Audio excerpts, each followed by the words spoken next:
Hello, hello, everyone. Today I am here to give you my year of 2025 in review. Retrospective, looking at everything I published, everything I wrote, and everything I read in 2025. And then we're going to look forward to 2026 and look at my plans, specifically my publishing, writing, and reading plans for 2026. So let's jump right in.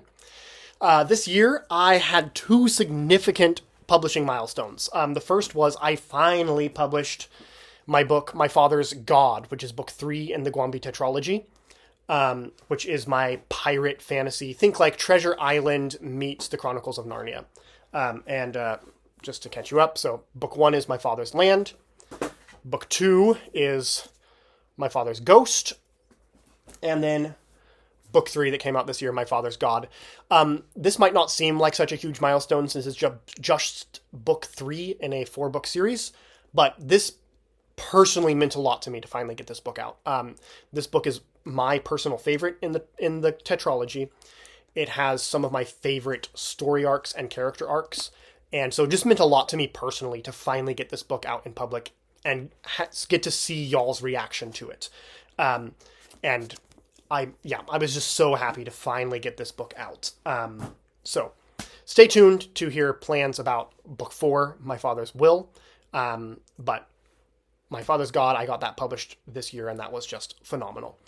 The other thing that I published this year, and sort of published, was my standalone novel in the world of Gase, Flashes of Fire. That I've been working on that book for a couple years now. And finally got it out. You cannot get it in print. It is just an ebook download. So if you sign up to my email list on Substack, which there should be a link below in this video, or if you just go to acwilson.substack.com, you can sign up for my mailing list for free. And you get a free copy of the ebook Flashes of Fire. It can serve as a prequel to the Gwambi tetralogy. It has a couple of the same characters, but all the protagonists are different. But mostly that book will serve just to introduce you to not only me and my writing style, but also to the world of Gase, this kind of big fantasy world with multiple series that I am creating. So if you're interested at all and you don't want to spend money on me yet, just do that. Read that series. I mean, you could sign up for a month and then cancel your Substack. You're not paying any money anyway. And you can cancel your Substack subscription as soon as you have the ebook, and then you don't have any skin in the game, right? You can just read the ebook and see what you think. So yeah, glad I finally got that ebook out this year. That was a significant milestone as well. Moving on to writing, everything I wrote this year. So to give you some background, I obviously work full time. I also have 4 kids, and I try to be, at least a reasonably engaged parent. And that means that it is really, really difficult for me to find time to write. The last probably 2 years have just been a really big desert for me. I've struggled to get anything new written. Thankfully, I had the whole Gwambi tetralogy written several years back, and it's mostly just been editing the manuscripts at this point. So I was able to take that time back and not be writing new material for the last 2 years. But it really hurt my soul as a creative. I need to be creating new content. Just for my mental health, I need to be creating new stories. I need to be getting new books out there. And so this year I finally got some new systems in place to find time to write again. And, so thankfully I can announce I got a whole novel manuscript written this year. And that is for my projected dark fantasy trilogy. I think it's going to be a trilogy. Think this is going to be, it's like a early Iron Age, late Bronze Age dark fantasy. But it also pulls very heavily on Fiddler on the Roof. So if you imagine a grim dark Fiddler on the Roof fantasy, that's kind of the vibes you're going to be getting from this series. The series is going to be called The Legend of Saint Gnarl. And then the first book in the series, which I wrote this year, is What Immortal Hand? So got that manuscript written, and it's the largest manuscript I've written to date. It's over 200,000 words, at least in its current form. And I'm super, super excited about this book. It was a lot of work, especially getting back into writing anyway was a lot of work. And then starting with this massive, very complicated fantasies book was just a lot, and I'm so glad I did it. I felt really fulfilled by writing this book, and I cannot wait to get this book out in public. So stay tuned for publishing plans on that later on in the video. But yeah, What Immortal Hand, I got that manuscript written this year, and I cannot feel happier about that. Also this year, though, I got another manuscript written. It's a kind of like a long novella or maybe a short novel. It's like right in the middle there. Currently titled The Fairy King's Wife. It's like a Irish folktale, and it was just delightful to write. It's a little bit less serious than the rest of my books. Just a fun adventure. So stay tuned for that. I got that. That story has also been dancing around in my head for the last few years, and so it felt so good to get it out onto paper. And I cannot wait to have that out in public and get that published and get to hear people's reaction to that story as well. So stay tuned. More on that later on in the video. So moving on to my reading for 2025. It was a great reading year. So currently I've read 225 books for 2025. I expect I'll get through at least one more, maybe two by the end of the year. So that's not my final end of year count. But yeah, it was just a phenomenal month. I stayed with my rule of reading one nonfiction for every two fiction books I read, just to make sure I'm getting a lot of nonfiction in my diet. So yeah, I stuck with that all this year. That was great. As far as my top genres this year, my top genre by far was fantasy with 114 books. And then my second top genre this year was history at 59 books. Significant this year, not because I read very many of these books, but it was a new genre for me that I had not dabbled in before, was romance. This year I finally started dabbling in romance. So stay tuned to see if that moves forward into 2026, or is romance dead? You will see. As far as like big moments, like top series that I read this year, if you want to know like my top reads, just go back and look at my monthly highlights. Then you'll see like my favorite reads. But what I want to highlight here is kind of like the biggest, most substantial series that I covered this year in 2025. Not necessarily the series I enjoyed the most. So starting off was this year I finally read the Wheel of Time series by Robert Jordan. And I did not like that series very much at all. I struggled through the last few books, if I'm being honest. There was a lot of reasons that series did not work for me. And I'm glad it works for other people, but yeah, it was a really difficult series for me to read. I did not like it at all. I liked the first couple books all right, but I did not like the majority of that series. So yeah, you're not going to see that on my top lists. You're not going to see that highlighted in my monthly highlights, but it was a significant part of this year that I dedicated to that series. And I'm glad I did. It's a classic of the fantasy genre at this point. And I'm glad I took the time to read it, even if I didn't enjoy it. Another series in the same boat that was a significant part of my year that really was a major effort on my part was the Dark Tower series by Stephen King. This was my first time to read any Stephen King, and I probably won't be going back to him anytime soon, if I'm being honest. There was one book in this series that I really enjoyed. It was a spectacular book, and that is The Drawing of the Three, the second book in the series. The rest of the series was either middling or just plain bad, in my opinion. And again, I feel similarly to this as I do with The Wheel of Time, where I'm glad I spent the time here. I'm glad I took the time to read the series. It's a classic of the fantasy genre. And I don't regret reading it, but I did not like it. But it was still a significant part of my reading this year, and so I wanted to highlight that.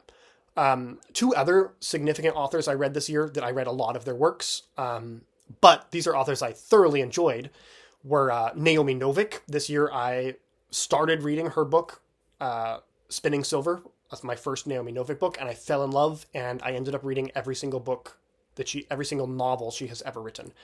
And I thoroughly enjoyed it. I loved Naomi Novik. So you can see my last video where I highlight all of her books and explain what each book is.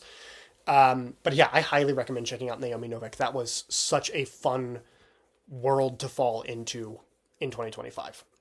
Another author that I thoroughly enjoyed, that I read a lot of in 2025, was Christopher Rocchio. I read his whole Sun Eater series this year and do not regret a moment of it. Like, that series is spectacular. It is hands down the best science fiction I have ever read. Now, there are some things that were a little bit clunky about that series, in my opinion, some things that didn't work super well. But by far and away, the series was just spectacular and fantastic, and I loved it so much. And I would highly recommend anybody pick up Christopher Ruocchio, read The Sun Eater. And I can't wait to see what he does next. Like, I will be following Christopher Ruocchio very closely at this point. He won my trust as an author in that series. So yeah, that was my 2025. Those are my major reading highlights. So moving on to 2026, starting off with my publishing plans. So I've got 2 books I'm going to be publishing in 2026, and these are like my author commitments. If nothing else, I'm getting these 2 books published in 2026. The first is going to be My Father's Will, which is the 4th book in the Guambi Tetralogy. I'm going to finish off the Guambi Tetralogy. This book is already written. It's already had several edits. It's a pretty tight manuscript already, so mostly I'm just working with my editor, my publisher, the illustrator, and getting this book all together. I am still working with my publisher to figure out exactly when this is going to be coming out in 2026, but this is my promise to you. It's coming out in 2026. We're getting the end of the Guambi Tetralogy, and I cannot wait to hear what you guys think of this series. I think you're going to really love the climax. My other series, the other book, excuse me, not series. I'm not going to be putting out a whole nother series. If the other book I'm going to get to you in 2026 is going to be The Fairy King's Wife, that short novel that I wrote this year. It's Irish folk fairy tale. It's a lot of fun. It's delightful. I think it's going to be coming out either in October or November of this month. It's going to be actually my self-published experiment. I'm currently working with an editor to get that manuscript into the best shape it can be, and then I'll just be getting everything put together, get that ready for an October or November release. So subscribe to the YouTube channel, subscribe to me over on Substack to stay in the loop, and expect to see The Fairy King's Wife sometime coming out either October or November of 2026. And then my writing plans, I can't be quite as concrete about because, like I mentioned earlier, my time is limited. I can't always get the time I need to write. And the free time I'm having, I'm going to prioritize getting those 2 books published in 2026. But in order to be getting books out in a timely manner, I want to be having more manuscripts in the works. So my plan is for 2026, I'm going to be working on the 2nd book in the Legend of St. Gnarl series that I mentioned earlier, that dark fantasy. The 2nd book is going to be Dare Seize the Fire, and my plan is to get the first draft of that manuscript written in 2026. As far as the first book in that series, What Immortal Hand, that's probably not going to be published in 2026. I'm hoping for a 2027 publication date. I'll be shopping that manuscript around early on this year to see if I can find a publisher for it. And if I can't, I'm going to be going the self-publishing route again. And again, I think What Immortal Hand, the dark fantasy series I've been working on, is going to be 2027. But I'll have the 2nd book hopefully written by the end of this year so that I'm 1 book ahead and can kind of get those books out in a timely manner once I finish the Guambi Tetralogy and can move into the next series. So stay tuned for that. I think you're going to love that series. But it's definitely darker than the Guambi Tetralogy is. A little bit more like Joe Abercrombie and a little bit less like Robert Louis Stevenson. If I have time, the other book I would like to write next year is going to be a standalone in the world of Gase. I currently have that project titled Brother Shade. It's a little bit of a vampire, my take on a vampire novel. And I'm excited to see what you guys think of that book. That obviously is going to be a lesser priority. I want to get to the Legend of St. Gnarl first, but if I have time next year, I'm going to be working on Brother Shade as well. So those are my writing plans. And again, I can't hold all that in stone because I work a job. I have 4 kids, but I really want to get those books also written in 2026 so I can keep getting you guys good quality, fun fantasy books. That brings us to my reading plans for 2026. Now, as you probably have already figured out, I don't do really significant reading planning. I read so many books that I don't have to plan super hard in advance. So this is just going to be broad strokes for 2026. The series I really, really want to get to in 2026.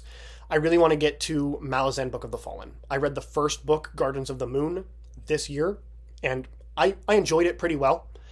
And I know that that's another classic of the fantasy genre. That series I hear so much praise of, and so I'm going to commit to reading that whole series in 2026. It is difficult for me to get my hands on those audiobooks because I cannot afford to pay full price for all 10 of those books. And so I'm having to shop sales and try to cobble that series together. So that's why it's taken me so long to get to that series, but I'm committing to it. 2026 is going to be Malazan for me. And something tells me you can expect to see some of those books on my top reads of the month from the reviews I've heard. Another series I really want to get to in 2026 is I want to read some more Robin Hobb. I read the Farseer trilogy of hers in 2025 and had very mixed reactions. One of the books I loved a lot, and another of the books I despised. And that's very uncommon for me to have that dramatic of a reading experience in a single trilogy. And so I've been kind of standoffish to try to, but Robin Hobb is again a classic of the fantasy space, and I really want to read more of her books. So this year I'm at least going to be reading the Farseer trilogy, or not the Farseer, the Live Ship Trader series, the trilogy. If not also the next trilogy in the series, which I think is Tawny Man. I'm gonna commit to those for 2026. And then another author I really want to get to in 2026 is I want to finish reading all of the books written by T. Kingfisher. I've read probably about half of her books now at this point and thoroughly enjoyed all of them. Like, there hasn't been a single miss, in my opinion. And so I'm going to try to read the rest of her books. And once I do, you can expect I'm going to be giving you a video breaking down all of her books and explaining what each book is and recommending where to start and which books to read. But yeah, T. Kingfisher is one of my favorite authors. I've been loving her books, and so I'm going to commit to finishing reading her whole corpus of texts in 2026. And then as far as just genres go, I'm going to be continuing my 2-for-1 of fiction versus nonfiction. I'm going to be keeping up that rule. I am going to be focusing a lot more on romance in 2026. I don't think it's going to surpass my fantasy reading. Fantasy is still by far and away my favorite genre. But you're going to see a lot more romance for certain. It's probably going to be ending up in more significantly read. And I cannot wait to read more romance. It was so much fun to delve into that genre in 2025. And so expect a lot more of that in 2026. Another genre I really want to start reading more of in 2026 is going to be classic literature. I used to read a lot of classic literature and really haven't done so very much in the last few years, mostly because I was focusing so much on fantasy. And so I want to get back to that. I want to read some more classic authors. Currently, my plans are I'd like to read some John Steinbeck in 2026. And I also have some Sir Walter Scott queued up for 2026. I love Sir Walter Scott, so that's actually going to be a little bit nostalgic for me. But yeah, definitely more classical literature. That's my plan, getting to some more classics in 2026. And yeah, that pretty much wraps that up. Those are my reading plans, my publishing plans, and my writing plans for 2026. So let me know if you've read any of those books that I've referenced in the series, in this video. Leave me comments. I'd love to hear what you think about those books. If you have any questions about the books I referenced, if you have any questions about my writing or the books, the Guambi Tetralogy, again, please leave me comments. I'd love to talk to you guys about all that. And with that, Happy New Year, and I cannot wait to see you all in 2026.